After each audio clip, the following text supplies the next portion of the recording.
We want to start tonight with evidence, with a remarkable video.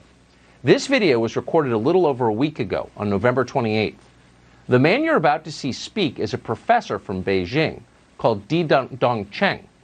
The video comes from an appearance that he made on a Chinese television show about Wall Street and international trade. Dong Cheng works at Renmin University in Beijing. He is also, like so many in academia in China, a servant of his country's government. This video was deleted from Chinese social media soon after being uploaded, and there's a reason for that, as you'll see.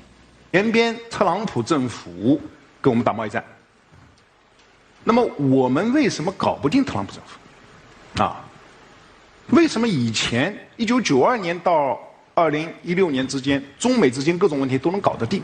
是不是？大家发现没有？所有的危机，不管是银河号事件，还是炸大使馆，还是撞了飞机，所有事情。 全部是床头吵架床尾和，2个月之内搞定。什么原因？啊，这儿我抛出一个可能又要是暴论了，就是因为咱们上边有人，啊，就是我们在美国的权势核心圈啊，我们有我们的老朋友。 There's a lot of garbage floating around the internet right now, a lot of fake things. That video is real, and those subtitles are accurate. We checked today with 2 different Chinese speakers and confirmed that. What he just said, what you just read on the screen, tells the story. This is as close to a smoking gun as we have ever seen. Quote, we have people at the top of America's core inner circle of power and influence. According to the man you just saw, that has been true for decades. So who are these people, and how many of them work in our media and in our government? Well, he didn't say precisely. At one point in the video, he described a Chinese agent working as a vice president at, quote, a top Wall Street financial institution. I can't say more, he explained, without making political trouble. Dong Cheng did tell his audience that one agent in particular was especially useful, and he goes on at some length about her. He describes her as an American who's lived abroad for many years, who is now a Chinese citizen. And this seems to baffle him a little bit. The Chinese government doesn't allow dual citizenship. Why would they? Why would anyone? Dong Cheng seems pleased that the U.S. government is foolish enough to allow it. He explains that this American agent, who lives at least part of the year in Beijing, helped the Chinese government with a propaganda operation in the city of Washington in 2015. And he goes on to describe that in some detail. The Obama administration was easy to manipulate, he suggests. They helped.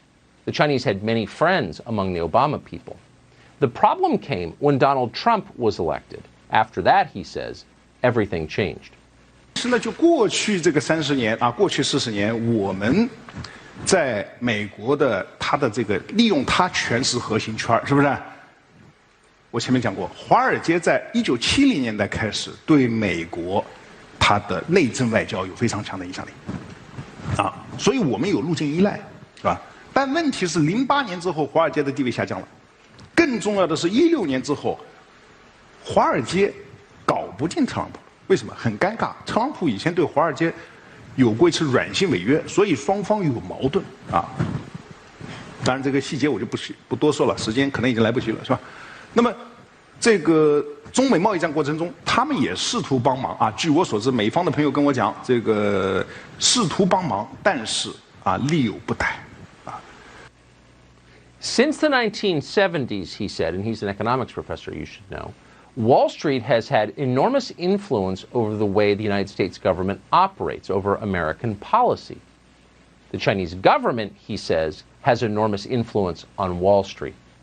And that arrangement worked very well for a long time.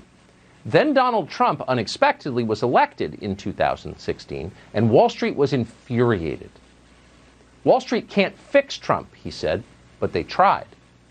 And this solves the mystery.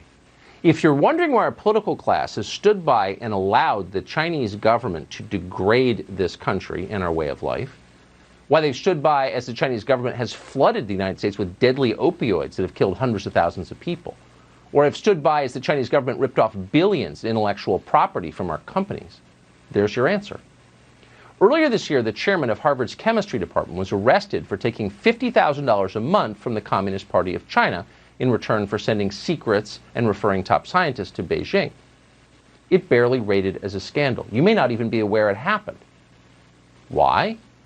Because so many are on the take, in effect.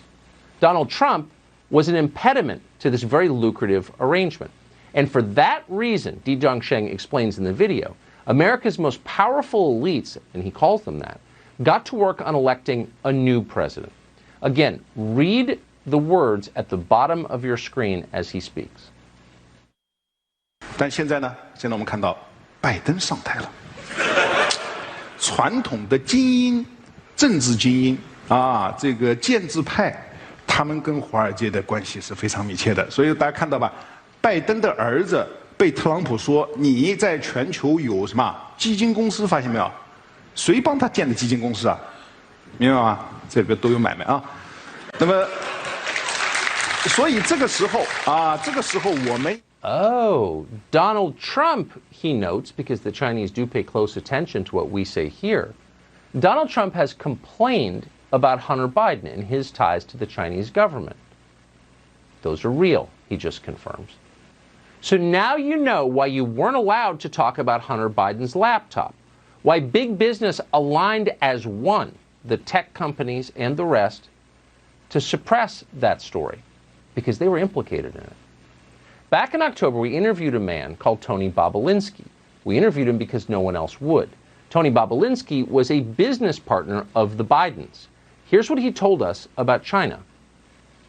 And in a document that you guys have, and I think it's been provided to to the world, the Chinese referenced that because of their trust in the Biden family, that Chairman Yi and Director Zhang are excited about moving forward in this. And in that document, they referenced loaning $5 million to the BD family. Right. The BD family is the Biden family. What are the implications of this going forward? If Joe Biden is elected president, which could very well happen,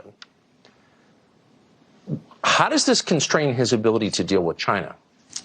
Are you asking for my personal opinion? I'm asking for your opinion as someone who's worked with the Chinese. So I think Joe Biden and the Biden family are compromised.